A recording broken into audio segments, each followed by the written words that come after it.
When we're making choices, the more options that we have and the fuzzier the difference is, the harder it is to make that choice. And the more likely we are as decision makers to either opt for what's easiest or just what we're most familiar with seeing.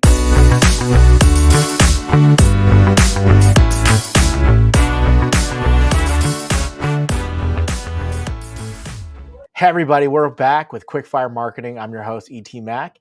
Got a very, very special guest today. Emma Schermer Tamir runs her own agency, and I'll let her actually provide a little information about herself as well, but happy to have you on, Emma. Sure. So I really got deep into marketing working for a tech startup company. And so that was where I really cut my teeth in the world of content marketing and copywriting back before I started my own agency. And I am excited to be here and talk product launches with you today. Yeah, super. So Emma, before the pod, we talked about how you live in Las Vegas and things are always launching there every single day. But outside of the blazing heat, what matters the most? Like if we're getting started, there's a million things you need to do. What do I need to wrap my mind around to always stay like true to a North Star? This is the annoying answer that probably no one wants to hear, but you have to really have a good product and be very clear about who your target customer is. And if you don't have clarity around both of those things, then nothing else that you're going to do matters.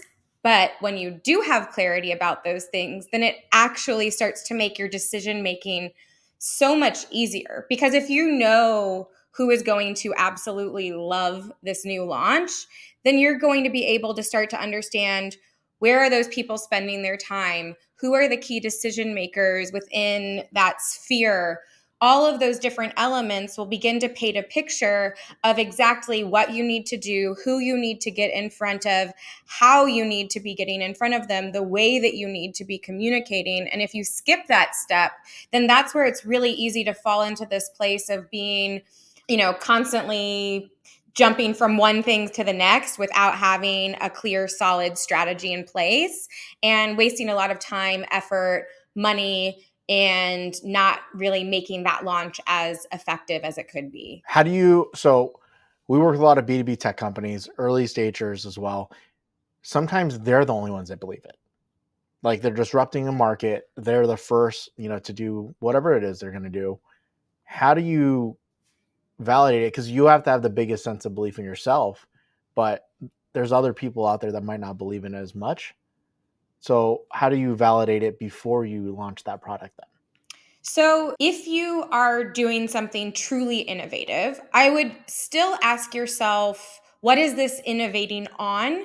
And it may not be as gigantic of a leap into new territory as you may feel that it is. It could be iterating on something that already exists in some other capacity.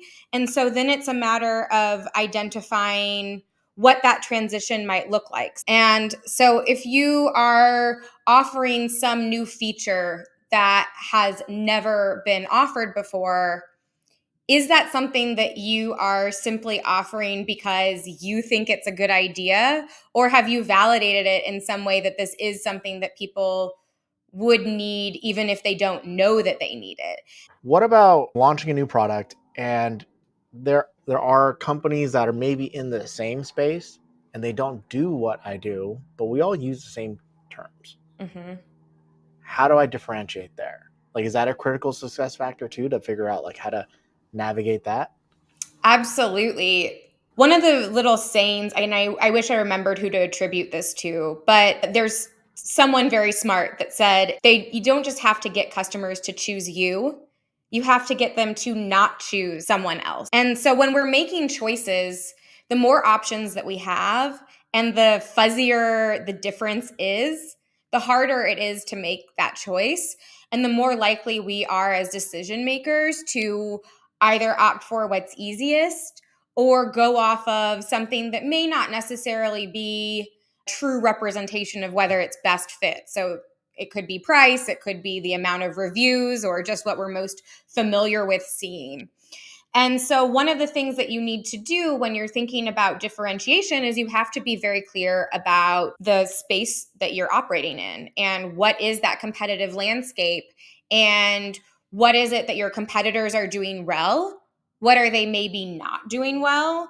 And how can you paint a choice for customers? And so, if you're just going to fall into using that same fluffy general language, you're not doing that. You're actually dulling your ability to stand out and you're diluting your message. And as somebody that makes choices about what products to buy for my company, it's one of the things that I actually find most frustrating as a decision maker, where I'm just trying to wrap my mind around what is truly different about these products. And you can't figure it out. And so sometimes then I'm just like, you know what? My current solution is fine. I don't even want to invest in something new because this is just I'll suffer through the things that I don't like about it because I can't tell the difference between any of these. Yeah, right. Like I often will look through dozens of reviews. What if it's a brand new product? Oof, it can be a bit of a doozy unless unless they're like right there guiding me through the whole demo or the experience of how to use it. I think that's been like the number one common theme we've had on all our guests. It's been don't shy away from just finding your niche right out the gate. Whatever it is, if you just double down in that area, you're going to make so much more growth that in 3 years or later down the road, you can venture to other verticals.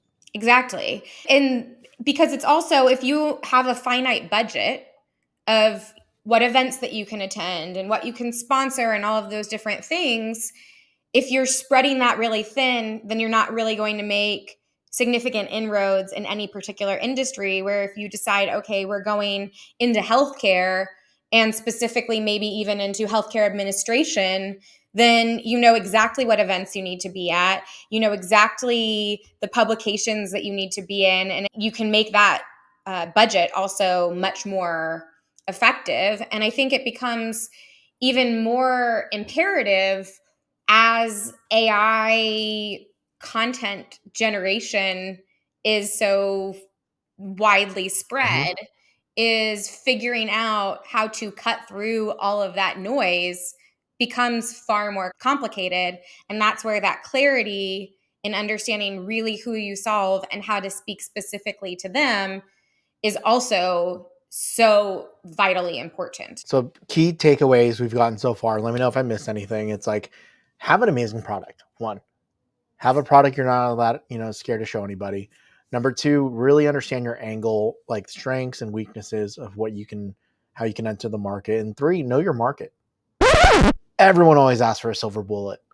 What's a silver bullet we can give them? Silver bullet. A shiny tactic, a little shiny tactic, because everyone always wants a little taste of that, right? They want to like, come on, help me, give me a little frosting. Yeah, So I don't know if this would be silver bullet. I think in my mind, I always resist the hack things. So I'm yeah, like, just yeah. focus on the basics and the fundamentals.